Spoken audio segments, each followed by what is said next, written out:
이사야서 61장 1절부터 11절의 줄거리입니다. 여기에 등장하는 말하는 사람은 예언자가 아니라 주님의 종 메시아입니다. 물론 그는 고난받는 종의 모습으로 등장하지는 않지만 전달자, 전파자의 모습으로 등장하고 있습니다. 그는 가난한 자, 마음이 상한 자, 포로된 자, 갇힌 자에게 기쁜 소식, 즉 새로운 시대의 시작을 알리는 역할을 합니다. 이것은 신약에서 예수님이 선포하신 복음의 내용과 거의 동일합니다. 메시아는 복음을 선포할 뿐만 아니라 그 복음을 실행하는 일을 담당하는 자입니다. 그의 사역으로 인해 예루살렘은 회복되고 재건되어 이방인들의 인정과 섬김을 받게 될 것입니다. 이에 그는 기뻐하며 구원을 베푸신 주님께 감사를 드릴 것입니다. 1절부터 3절입니다. 주님께서 나에게 기름을 부으시니 주 하나님의 영이 나에게 임하셨다. 주님께서 나를 보내셔서 가난한 사람들에게 기쁜 소식을 전하고 상한 마음을 싸매어 주고 포로에게 자유를 선포하고 갇힌 사람에게 석방을 선언하고 주님의 은혜의 해와 우리 하나님의 보복의 날을 선언하고 모든 슬퍼하는 사람들을 위로하게 하셨다. 시온에서 슬퍼하는 사람들에게 제 대신에 화관을 씌워주시며 슬픔 대신에 기쁨의 기름을 발라주시며 괴로운 마음 대신에 찬송이 마음에 가득 차게 하셨다. 그리하여 사람들은 그들을 가리켜 의의 나무, 주님께서 스스로 영광을 나타내시려고 손수 심으신 나무라고 부른다. 여기서 등장하는 사람은 주님의 종입니다. 그는 기름 부음을 받은 자로서 주님의 영이 임한 자입니다. 기름 부음은 구약시대에 주로 제사장이나 왕, 예언자들에게 행해지는 의식으로서 주님의 사명을 수행할 사람으로 선택되었다는 의미가 있습니다. 그래서 종에게도 주님이 주신 사명이 있습니다. 이러한 사명은 예수님이 선포하신 복음의 내용과 거의 동일합니다. 먼저 가난한 자에게 기쁜 소식을 전합니다. 여기서 가난한 자란 경제적인 사회적 약자들을 의미합니다. 그들은 주님밖에 의지할 곳이 없는 사람들입니다. 그들에게 기쁜 소식이란 경제적 공경에서 해방되는 것입니다. 두 번째로 마음이 상한 자들에게 기쁜 소식을 전해야 합니다. 마음이 상한 자는 여러 가지 어려운 삶의 여건 속에서 힘겹게 살아가는 자들을 말합니다. 세 번째로 노예나 포로로 잡혀간 자들에게 기쁜 소식을 전해야 하는데 그들에게 기쁜 소식이란 노예 생활, 감옥 생활에서 해방되는 것을 말합니다. 이러한 기쁜 소식을 2절에서는 주님의 은혜의 해와 주님 보복의 날이 선포되었다고 말합니다. 주님 은혜의 해란 율법에서 7년마다 선포되는 안식년이나 49년마다 선포되는 희년을 의미하는 것입니다. 이때가 되면 빛이 완전히 탕감되고 종들이 자유를 얻고 빼앗긴 땅도 되찾을 수 있습니다.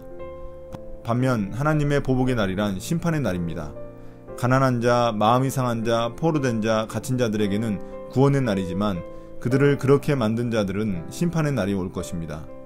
이렇게 주님의 종은 슬픔과 절망 가운데 있던 자들을 기쁜 소식으로 위로합니다. 이제 그들이 슬퍼하며 죄를 머리에 얹던 모습에서 머리에 화관이 씌워지며 슬픔 대신 기쁨의 기름을 바르고 괴로운 마음 대신 찬송이 마음에 가득 차게 될 것입니다. 슬픔과 절망의 시대가 가고 기쁨과 소망이 가득 찬 축제의 시대가 찾아올 것입니다. 이러한 종의 위로를 받은 자들에게는 새로운 이름도 주어집니다. 이제 그들은 의의 나무, 주님께서 스스로 영광을 나타내려고 손수 심으신 나무라고 불리게 됩니다. 새로운 구원 시대를 살아가는 자들은 거대한 의의 나무로 성장하여 그 나무를 심으신 주님의 영광을 드러내고 찬양하게 될 것입니다. 4절부터 7절입니다. 그들은 오래전에 황폐해진 곳을 쌓으며 오랫동안 무너져 있던 곳도 세울 것이다. 황폐한 성읍들을 새로 세우며 대대로 무너진 채로 버려져 있던 곳을 다시 세울 것이다. 낯선 사람들이 나서서 너희 양떼를 먹이며 다른 나라 사람들이 와서 너희의 농부와 포도원 지기가 될 것이다. 사람들은 너희를 주님의 제사장이라고 부를 것이며 우리 하나님의 봉사자라고 일컬을 것이다. 열방의 재물들이 너희 것이 되어 너희가 마음껏 쓸 것이고 그들의 부귀영화가 바로 너의 것임을 너희가 자랑할 것이다.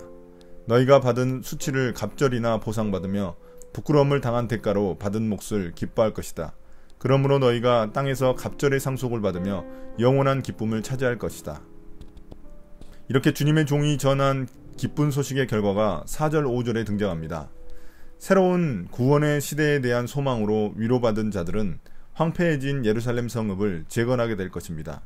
그때에는 자신들을 조롱하던 이방인들이 와서 양떼를 먹이고 그들이 농부와 포도원 지기가 될 것입니다.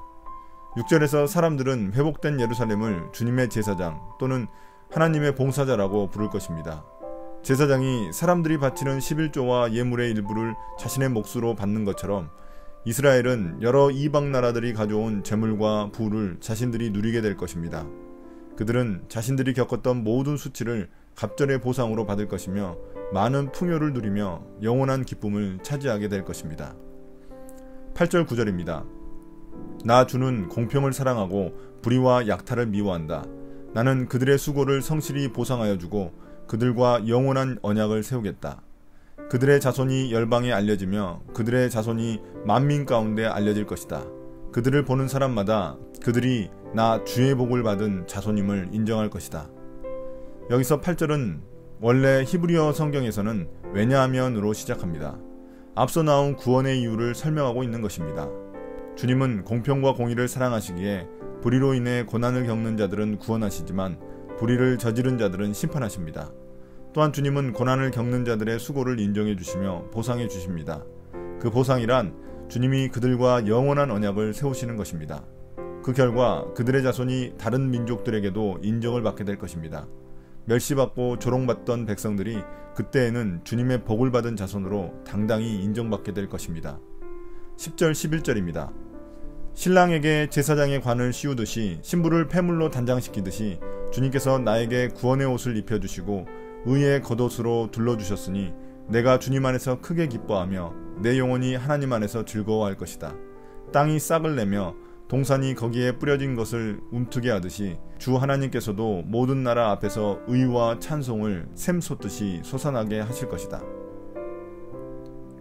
여기는 구원을 베푸신 주님께 드리는 종의 감사 내용입니다. 주님의 종은 주님이 구원을 베푸신 일을 결혼식 때의 기쁨으로 표현하고 있습니다. 그가 이렇게 기뻐하는 이유는 주님께서 그에게 구원의 옷, 의의 옷을 입혀주셨기 때문입니다. 구원과 의는 주님께서 승리하셨고 자신이 주님께 인정받았음을 의미합니다. 11절에서 동산은 둘레에 울타리를 치고 물을 끌어대서 식물들이 잘 자랄 수 있도록 만든 곳을 말합니다. 동산에 뿌려진 씨는 특별한 돌봄을 받기에 잘 움트이게 됩니다. 비가 내리면 땅과 동산에서 갑자기 싹이 돋아나듯이 모든 민족이 예루살렘의 구원을 보게 될 것을 말하고 있습니다. 오늘의 묵상 포인트입니다. 첫 번째, 복음, 즉 기쁜 소식이란 가난하고 소외된 자들, 불의로 고통당하는 자들에게 새로운 시대, 하나님의 나라가 도래했다는 것을 말하는 것입니다. 그들은 주님밖에 의지할 수 없는 절박한 자들입니다. 내게도 복음의 선포가 여전히 힘이 되고 있습니까? 주님의 구원을 바라는 간절하고 목마른 마음이 복음을 복음답게 만듭니다. 두 번째, 공평과 공의가 서고 평화가 넘치는 나라가 되어야 비로소 주님을 모든 세상에 알리는 제사장 나라로 불릴 수 있습니다. 지금 세상은 우리를 짐으로 여기며 염려합니다. 세상이 교회를 세상의 빛으로 인정하기까지 잠잠히 의를 쌓고 사랑을 실천합시다. 나의 기도입니다. 주님, 복음이 선포된 지 2000여 년이 넘었지만 아직도 세상은 아픔과 고통, 슬픔이 가득합니다. 메시아 예수님으로 인해 이 땅에 하나님 나라가 왔지만 눈에 잘 보이지 않습니다. 심지어 교회에도 하나님의 영광이 잘 보이지 않습니다. 우리부터 주님의 영광을 회복하게 도와주세요. 내가 있는 곳부터 복음으로 하나님 나라를 이루며 살아가게 해주세요. 예수님 이름으로 기도드립니다. 아멘.